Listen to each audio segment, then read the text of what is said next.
Hi, ನಮಸ್ಕಾರ. ನಿಮಗೆ ಯಾವತ್ತಾದರೂ ಒಬ್ಬಂಟಿ ಅಂತ ಅನ್ಸೈತೇನ್ರಿ? ಯಾವತ್ತಾರ ನಿಮಗೆ ನಿಮ್ಮ ಮನಸ್ಸಿನಾಗಿದ್ದು ಯಾರ ಜೊತೆಯಾರ ಹೇಳ್ಕೊಬೇಕು, ಬಟ್ ಯಾರೂ ನನ್ನ ಜೊತೆ ಇಲ್ಲ ಅಂತ ಅನ್ಸಕತ್ತೈತಿ.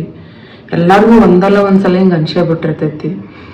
ನಮ್ಮ ತಂದೆ ತಾಯಿನೂ ಇದ್ದು, ಪಾರ್ಟ್ನರ್ ಇದ್ದು, ಸ್ನೇಹಿತರಿದ್ರು ಹಿಂಗೆ ಒಂದೊಂದು ಸಲ ಅನ್ನಿಸ್ತೈತಿ. ಯಾಕೆ ಅನ್ನಿಸ್ತೈತಿ ಅಂತ ಅದು ನಮಗೆ ಗೊತ್ತೇ ಆಗಂಗಿಲ್ಲ. ಒಂದೊಂದು ಸಲ ಹಿಂಗೆ ಏನಾದರೂ ಅನ್ನಿಸ್ತಿತ್ತು ಅಂದ್ರೆ ಈ ಒಂದು ವಿಡಿಯೋ ನೋಡಿದ್ರೆ ಸ್ವಲ್ಪ ಮಟ್ಟಿಗೆ ನಿಮಗೆ ಅದು ಆ ಭಾವನೆಯಿಂದ ಹೊರಗೆ ಬರೋಕ್ಕೆ ಸಾಧ್ಯ ಆಗ್ತದ ಅಂತ ನಾ ಅನ್ಕೊಂಡಿನ್ರಿ.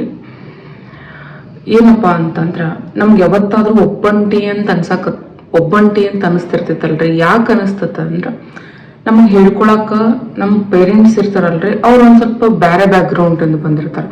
ಇವಾಗಿನ ಪೇರೆಂಟ್ಸ್ಗಳು ಹೆಂಗಾಗ್ಬಿಟ್ಟಾರ ಅಂದ್ರೆ ಒಂದು ಸ್ವಲ್ಪ ಮೊಬೈಲ್ ಅದು ಇದು ನೋಡೋದ್ರಿಂದ ಒಂದು ಸ್ವಲ್ಪ ಅಪ್ಗ್ರೇಡ್ ಆಗಿಬಿಟ್ಟಾರ. ಮಕ್ಕಳ ಜೊತೆ ಮಾತಾಡಬೇಕು, ಮಕ್ಕಳ ಮನಸ್ಸಿನಾಗ ಏನು ತಿಳ್ಕೊಬೇಕು ಅಂತ. ಬಟ್ ಮೊದಲಿನ ಪೇರೆಂಟ್ಸ್ ಹೆಂಗಿದ್ರ ಅಂದ್ರೆ ಅವ್ರದ್ದೇನೋ ತಪ್ಪಿಲ್ಲ, ಬಟ್ ಅವ್ರು ಬಂದ ವಾತಾವರಣ, ಅವ್ರು ಬಂದ ಬ್ಯಾಕ್ಗ್ರೌಂಡ್ ಹಂಗೆ ಇತ್ತು. ಮಕ್ಕಳಿಗೆ ಜಾಸ್ತಿ ಮಾತಾಡ್ತಿರ್ಲಿಲ್ಲ.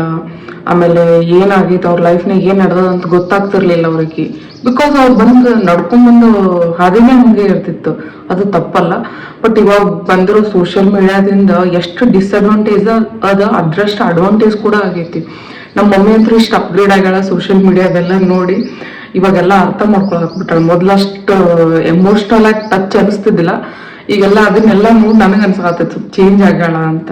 ಸೊ ಸೋಷಿಯಲ್ ಮೀಡಿಯಾದಿಂದನೂ ಒಂದು ಸ್ವಲ್ಪ ಅಡ್ವಾಂಟೇಜ್ಗಳು ಅದಾವ್ರಿ, ಬರೀ ಡಿಸ್ಅಡ್ವಾಂಟೇಜ್ ಅಷ್ಟೇ ಇಲ್ಲ. ಸೊ ಅವಾಗಿನ ಕಾಲ ಪೇರೆಂಟ್ಸ್ಗಳು ಹಂಗಿದ್ರು. ಬಟ್ ಪಾರ್ಟ್ನರ್ನು ಹೆಂಗಿರ್ತಾರಂದ್ರೆ ಅವರೇ ಹೊರಗೆ ದುಡುಗ್ ಬರ್ತಿರ್ತಾರ. ಮತ್ತು ನಮ್ದು ಮಾತೆಲ್ಲ ಸ್ವಲ್ಪ ಕೇಳಿದ ತಕ್ಷಣ ಅವ್ರಿಗೂ ಇರಿಟೇಷನ್ ಆಗ್ತೈತಿ, ಇಲ್ಲ ನಮ್ಗೆ ಜಡ್ಜ್ ಮಾಡಕ್ ಸ್ಟಾರ್ಟ್ ಮಾಡ್ತಾರ. ಒಬ್ಬಂಟಿ ಅಂತ ಯಾವಾಗ ಅನಿಸ್ತೈತೆ ಅಂದ್ರೆ ನಮಗೆ ಏನಾದ್ರೂ ನೋವಿದ್ದಾಗ ನಾವು ಹೇಳ್ಕೊಂಡಾಗ ನಮ್ಮನ್ನ ಯಾರು ಜಡ್ಜ್ ಮಾಡಬಾರ್ದು. ಜಡ್ಜ್ ಮಾಡಿದ ತಕ್ಷಣ ಏನಾಗ್ಬಿಡ್ತೈತಿ, ನಮ್ಗೆ ಮತ್ತೆ ಒಬ್ಬಂಟಿ ಅಂತ ಫೀಲ್ ಆಗ್ಬಿಡ್ತೈತಿ.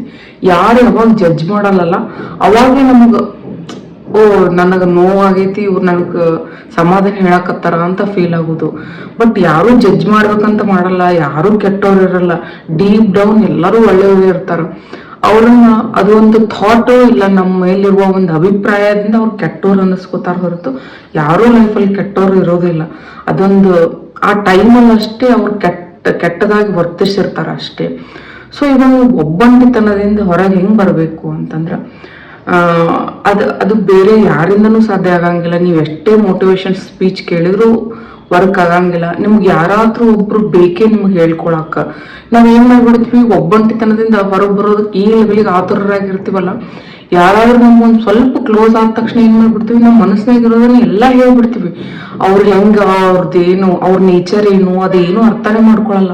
ನಾಳೆ ನಮ್ಮಿಂದ ದೂರ ಆದ್ರೆ ನಾವ್ ಏನೇನ್ ಹೇಳ್ಕೊಂಡಿವಿ ಎಲ್ಲರ ಮುಂದೆ ಹೇಳ್ತಾರ ಅನ್ನೋದು ನಮ್ಗೆ ಥಾಟ್ ಪ್ರೊಸೆಸ್ಸು ಇರಂಗಿಲ್ಲ. ಸುಮ್ಮನೆ ಕ್ಲೋಸ್ ಆದ ತಕ್ಷಣ ನಮ್ಮ ಮನಸ್ಸಲ್ಲಿ ಇರೋದನ್ನೆಲ್ಲ ಹಿಂದಿಂದು ಮುಂದಿಂದು ಅಂತೆಲ್ಲ ಹೇಳ್ಕೊಳಕ್ ಸ್ಟಾರ್ಟ್ ಮಾಡ್ಬಿಡ್ತೀವಿ. ಆಮೇಲೆ ಕೆಲವೊಂದ್ಸಲ ಅಪ್ರಿಸಿಯೇಷನ್ ಸಿಕ್ಕಿರಲ್ಲ ನಾವು ಮಾಡಿರೋ ಒಳ್ಳೆ ಕೆಲ್ಸಕ್ಕೆ, ಅದನ್ನ ಹೇಳ್ಕೊಂಡ್ಬಿಡ್ತೀವಿ. ಅವ್ರ ಥಾಟ್ ಪ್ರೊಸೆಸ್ ಏನಪ್ಪ ಇವು ಅಪ್ರಿಸಿಯೇಷನ್ ಕೊಡ್ಲಿ ಅಂತ ಹೇಳಕತ್ತಾಳಲ್ಲ, ಆಮೇಲೆ ಇಷ್ಟೆಲ್ಲ ಹೇಳ್ಕೊತಾಳಲ್ಲ, ಆಮೇಲೆ ಅವ್ರದ್ದು ಅದು ನಾವು ಮಾಡಿರೋದು ಯಾವ್ದಾದ್ರು ಒಂದು ಕೆಟ್ಟದಾಗಿರೋ ಕೆಲಸ ಮುಂದೆ ಕಣ್ಮುಂದ್ ಬರೋಣ, ಅವ್ರು ನಾವು ಏನೆಲ್ಲ ಹೇಳಿದ್ರು ಅದನ್ನ ಬೇರೆಯವ್ರ ಮುಂದೆ ಹೇಳ್ಕೊಂಡ್ಬಿಡ್ತಾರ. ಸೊ ಇದಕ್ಕಿಂತ ಬೆಸ್ಟ್ ಆಪ್ಷನ್ ಏನಪ್ಪಾ ಅಂತಂದ್ರೆ, ನಿಮ್ಗೆ ಯಾವಾಗಾರ ಒಬ್ಬಂಟಿ ಅಂತ ಫೀಲ್ ಆಗತ್ತಿತ್ತು ಅಂದ್ರೆ ಒಂದು ವಾರಕ್ಕೆ ವೀಕ್ಲಿ ಒನ್ಸ್ ಇಲ್ಲ ಟ್ವೈಸ್ ಈ ತರ ಮಾಡಿ ನೋಡ್ರಿ. ನಾ ಆಲ್ಮೋಸ್ಟ್ ಮೊದ್ಲೆಲ್ಲ ಮಾಡ್ತಿದ್ದೆ, ಇವಾಗ ಬಿಟ್ಬಿಟ್ಟಿದ್ದೆ. ಯಾಕೆ ಬಿಟ್ಟಿನ ಗೊತ್ತಿಲ್ಲ, ಬಿಟ್ಬಿಟ್ಟಿದ್ದೆ. ಇಂಜಿನಿಯರಿಂಗ್ ಇದ್ದಾಗ ಅದೆಲ್ಲ ಮಾಡ್ತಿದ್ದೆ ನಾನು. ನನಗೆ ಅವಾಗೆಲ್ಲ ಒಂಥರ ಲೈಟ್ ಫೀಲ್ ಆಗ್ತಿತ್ತು, ಬಟ್ ಇದಕ್ಕೆ ಆಗ್ಯದ ಅಂತ ಗೊತ್ತಾಗ್ತಿದ್ರು. ಇವಾಗ ನಾವು ಮಾಡೋ ಮೆಥಡನ್ನೆಲ್ಲ ಅವಾಗ ಮಾತಾಡೋದು ಮೆಥಡನ್ನ ಇವಾಗ ಮ್ಯಾನಿಫೆಸ್ಟೇಷನ್ ಮೆಥಡ್ನಾಗ, ಹೀಲಿಂಗ್ ಮೆಥಡ್ನಾಗ ಎಲ್ಲ ಹೇಳಕತ್ತ ನಾವು ಅವಾಗೆಲ್ಲ ಮಾಡಿದ್ನಲ್ಲ ಇದನ್ನೆಲ್ಲ ಮೆಥಡ್ಸ್. ಅದಕ್ಕೆ ನಂಗೆ ಒಂದ್ ಸ್ವಲ್ಪ ಹಗುರಾಗಿತ್ತೇನೋ ಮನಸ್ಸು ಅಂತ ಅನಿಸ್ತೈತಿ. ನಾ ಇಂಜಿನಿಯರಿಂಗ್ ಟೈಮ್ನಾಗ ಅದೆಲ್ಲ ಏನ್ ಮಾಡ್ತಿದ್ದೇನ್ರಿ, ಅವಾಗ ಮೊದ್ಲೇ ಸ್ವಲ್ಪ ಹಳ್ಳಿಯಿಂದ ಬಂದಿದ್ದೆ. ಅವಾಗ ಅದೇ ಎಲ್ಲ ಎಜುಕೇಶನ್ ಮುಗಿಸಿ ಅವಾಗ ಯಾರನ್ನಾರ ಒಂದ್ ಸ್ವಲ್ಪ ನೋಡಿದ ತಕ್ಷಣ ಒಂಥರ ಏನೋ, ನಮ್ಗೆ ಶಾಣೆ ಅದಾರ್ಲಪ್ಪ ಅವರೆಲ್ಲ ಭಾಳ ಮ್ಯಾಲ ಅದಾರ್ಲಪ್ಪ, ನಮ್ದೇನು ಅಷ್ಟು ಆಗ್ತಿರ್ಲಿಲ್ಲ. ಆಮೇಲೆ ಮನ್ಯಾಗ ಒಂದ್ ಸ್ವಲ್ಪ ಏನಾದ್ರು ಬೇಜಾರಾಗೋಣ ಅದೇ ಮೂಡ್ನಾಗ ಇದ್ಬಿಡ್ತಿದ್ದೆ. ಅವಾಗ ಏನ್ ಮಾಡ್ತಿದ್ದೆ, ನಾನು ಮೊಬೈಲ್ನಾಗೆ ನೋಟ್ ಮಾಡ್ತಿದ್ದೆ. ಮೊಬೈಲ್ನಾಗ ನೋಟ್ ಮಾಡೋಣ ಅಷ್ಟೇ ಅದು ಫರಕ್ ಬೀಳ್ತಿದ್ದಿಲ್ಲ. ಆಮೇಲೆ ಏನ್ ಮಾಡಿದೆ, ಒಂದು ಡೈರಿ ತಗೊಂಡೆ. ಡೈರಿ ಒಳಗ ಏನ್ ಅನ್ನಿಸ್ತೈತೆ ಅದನ್ನೆಲ್ಲ ಬರೀತಿದ್ದೆ. ಬರೆದು ಅದನ್ನ ವಾಪಸ್ ಓದ್ತಿದ್ದೆ. ವಾಪಸ್ ಓದಿ ಏನ್ ಮಾಡ್ಬಿಡ್ತಿದ್ದೆ, ಅದನ್ನ ಫುಲ್ ಒಂದ್ 5-6 ಪೀಸ್ ಮಾಡಿ ಒಗದ್ ಬಿಡ್ತಿದ್ದೆ, ಇಲ್ಲ ನೀರಾಗ ಬಿಟ್ಟು ಬಿಡ್ತಿದ್ದೆ ನಾನು. ಅದನ್ನ ಸುಮ್ಮನೆ ನನ್ನ ಮನ್ಸಿಗೆ ಸಮಾಧಾನ ಆಗ್ಲಿ ಅಂತ ನಾನು ಮಾಡ್ತಿದ್ದೆ. ಬಟ್ ಇದು ನಿಜವಾಗ್ಲೂ ವರ್ಕ್ ಆಗ್ತದ ಅಂತ ನನಗೆ ಅವಾಗ ಗೊತ್ತೇ ಇರಲಿಲ್ಲ. ಬಟ್ ಅವಾಗ್ಲಿಂದನೂ ಅದನ್ನ ಮಾಡ್ತಿದ್ದೆ. ಅದು ಮಾಡೋದ್ರಿಂದ ಏನಾಗ್ತೈತ್ರಿ, ನೀವು ಯಾರು ಜಡ್ಜ್ ಮಾಡೋದೇ ಇಲ್ಲ. ನೀವು ಯಾರ ಜಡ್ಜ್ ಮಾಡಿದ್ರೆ ನೀವು ಅವ್ರ ಮೇಲೆ ಹೇಳ್ತಿರಲ್ರಿ. ಇವಾಗ ಫಾರ್ ಎಕ್ಸಾಂಪಲ್ ನೋಡಿ, ನೀವು ಮೆಡಿಟೇಷನ್ ಮಾಡೋ ಕೆಲವೊಬ್ರು ಸಲ ಅಂತ ನಂಗೆ ನೆಗೆಟಿವ್ ಥಾಟ್ ಬಂತು ಅಂತ, ನೀವೇ ಮೆಡಿಟೇಷನ್ ಮಾಡಾಗ ನಿಮ್ಗೆ ನೆಗೆಟಿವ್ ಥಾಟ್ ಬಂದ್ಮೇಲೆ ನಿಮ್ ಮೇಲೆ ಬೇರೊಬ್ರಿಗೆ ಕೆಟ್ಟ ಅಭಿಪ್ರಾಯ ಬರಕ್ ತಪ್ಪೇನಲ್ಲಲ್ರಿ. ಅದ್ ಕೆಲವೊಂದ್ಸಲ ಥಾಟ್ ಪ್ರೊಸೆಸ್ ಆಗ್ಬಿಟ್ಟಿರ್ತೈತೆ ಅಷ್ಟೇ. ಸೊ ಏನ್ ಮಾಡ್ಬೇಕಂತ, ಅಟ್ಲೀಸ್ಟ್ ವೀಕ್ಲಿ ಒನ್ಸ್ ಇಲ್ಲ ಟ್ವೈಸ್ ಒಂದ್ ಪೆನ್ ತಗೊಂಡು ಬರ್ಕೊಂಡ್ ಕೂತ್ಬಿಡ್ರಿ. ನೀವು ಒಬ್ಬರೇ ಕುಂದರ್ರಿ, ಯಾವುದೇ ಮ್ಯೂಸಿಕ್ ಬೇಡ, ಏನ್ ಬೇಡ. ನೀವು ನಿಮ್ಮ ಜೊತೆ ನೀವೇ ಮಾತಾಡ್ಕೊಟ್ರಿ.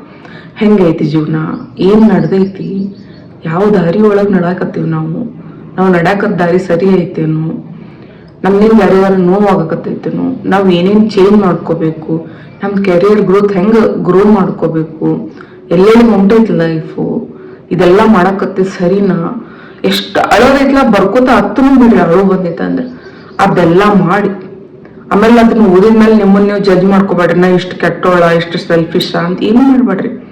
ಜಸ್ಟ್ ಬರೀರಿ, ಓದ್ರಿ, ಒಂದ್ 5-6 ಪೀಸ್ ಮಾಡಿ ಸುಟ್ಬಿಡ್ರಿ. ಸುಡಕ್ಕಾಗಲ್ಲ ನೀರ್ನಾಗ ಬಿಟ್ಬಿಡ್ರಿ. ಅದರಿಂದ ಏನಾಗ್ಬಿಡ್ತೈತಿ, ನೀವು ಒಳಗ್ ತುಂಬ್ಕೊಂಡ್ರೆ ಎಮೋಷನ್ಸ್ ಎಲ್ಲ ಹೊರಗೆ ಹೋಗ್ಬಿಡ್ತೈತಿ.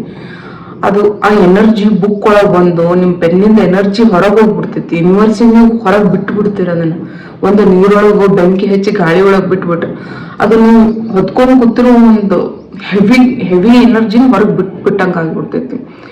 ಈ ತರ ಒಂದ್ಸಲ ಟ್ರೈ ಮಾಡಿ ನೋಡ್ರಿ, ನಿಮ್ಗೆ ಹೆಂಗ್ ಫೀಲ್ ಆಗ್ತದ ಅಂತೇಳಿ ನಂಗೆ ಕಮೆಂಟ್ ಬಾಕ್ಸ್ನಾಗ ತಿಳಿಸ್ರಿ. ನನ್ನ ವಿಡಿಯೋ ಇಷ್ಟ ಆಗಿದ್ರೆ ಲೈಕ್ ಮಾಡ್ರಿ, ಸಬ್ಸ್ಕ್ರೈಬ್ ಮಾಡ್ರಿ. Thank you for watching.